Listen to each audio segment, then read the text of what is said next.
À l'idée chaque fois que nous allons nous retrouver, c'est une joie inexplicable qui nous anime.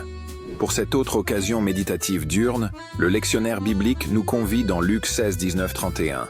C'est la parabole du mauvais riche et du pauvre Lazare. Le mauvais riche est en enfer parce qu'ayant été égoïste avec ses biens.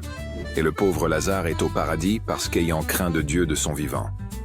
Mais ce qui nous marque dans ce texte est le fait que le riche n'ait pas fait en son temps ce qu'il devait faire. Il veut aujourd'hui que ses frères connaissent la parole de Dieu alors qu'il n'en s'était pas préoccupé de son vivant. Comme quoi, il est souvent tard pour certaines choses.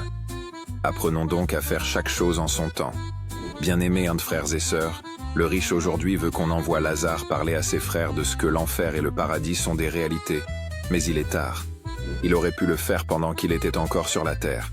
Ainsi, chers tous et toutes, il est souvent tard pour certaines choses.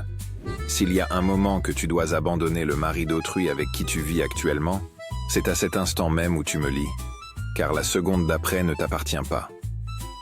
S'il y a un moment propice pour toi de choisir le candidat idoine pour le Cameroun, c'est ce dimanche 12 octobre 2025. Ne manque pas à ton bureau de vote que tu aies ta carte d'électeur ou ta CNI.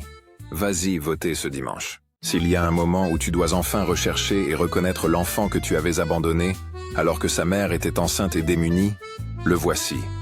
Car plus tard ne t'appartient pas. Il y a des moments où tu ne dois plus endurcir ton cœur.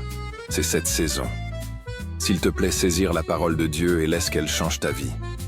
Dis-toi que tu as assez menti comme ça, et arrête le mensonge. S'il te plaît, assassine ce projet d'avortement que tu envisages pour la semaine prochaine, car c'est le temps de permettre à cet enfant de naître même si tu n'as pas les moyens de l'encadrer. Dieu prendra soin de lui. Chaque chose doit être faite en son temps. Seigneur, nous reconnaissons que nous avons été très souvent des procrastinateurs, renvoyant à plus tard ce qui pouvait se faire aujourd'hui. Nous sommes désolés, pardonne-nous. Aide-nous à te saisir pendant qu'il est encore temps et à te suivre, et donne-nous d'avoir la notion des choses faites à temps. Que Christ arrose ta journée de mercredi et que ses grâces débordent dans ta vie au nom de Jésus-Christ. Amen.